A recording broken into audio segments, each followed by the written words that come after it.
Case को जीतने के लिए गौतम जाएगा अजय के पास और अजय से हाथ मिलाएगा। लेकिन अजय भी चलेगा अपनी नई चाल, क्योंकि सास भी कभी बहू थी में आने वाला ट्विस्ट होने वाला है बेहद जबरदस्त और मजेदार। कहानी में आप देख रहे हैं कि तुलसी और मेहर का बड़ा बेटा गौतम लौट कर आ चुका है, लेकिन अपने साथ वो बदले की भावना भी लेकर आया है।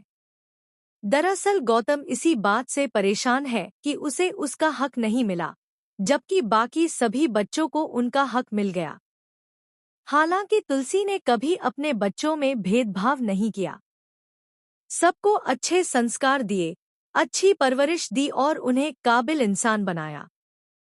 लेकिन इतने सालों में भी गौतम ने कभी अपनी माँ तुलसी से संपर्क करने की कोशिश नहीं की। अपने दिल में इतनी नफरत छुपाकर बैठा है गौतम कि वो अपनी बहन परी के खिलाफ ही लड़ रहा है। अब सिर्फ गौतम ही नहीं, बल्कि अंगद भी परी के खिलाफ है। वो चोरी छुपके रणविजय का ही सपोर्ट कर रहा है। यह बात अभी तक तुलसी को पता नहीं है, लेकिन जल्द ही तुलसी इस बात के लिए अंगद को थप्पड़ लगाने वाली है। दूसरी तरफ कोर्टरूम में परी पर ऐसे ऐसे इल्जाम लगाए जा रहे हैं कि कहा जा रहा है उसका कैरेक्टर अच्छा नहीं है। उसने अपने पहले पति को भी अपने बॉयफ्रेंड रणविजय के साथ मिलकर चीट किया था, और अब अगर वो रणविजय पर इल्जाम लगा रही है तो वो इल्जाम भी झूठे ही होंगे।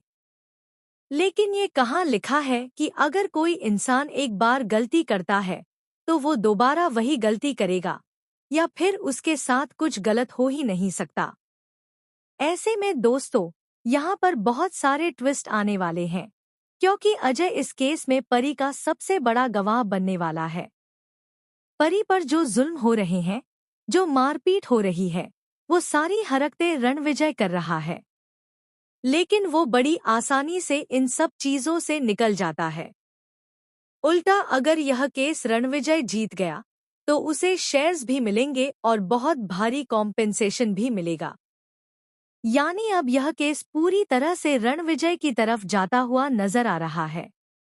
गौतम अजय से मिलने जाने वाला है ताकि वो अजय को अपनी तरफ कर सके और अपनी एक्स वाइफ परी के खिलाफ गवाही दिलवा सके। लेकिन तुलसी के अजय पर इतने एहसान हैं, और अजय ये भी समझ रहा है कि शायद इस बार परी झूठ नहीं बोल रही। अब देखना बेहद इंटरेस्टिंग होगा कि कोर्टरूम में अजय किसका साथ देता है, परी का या रणविजय का। क्या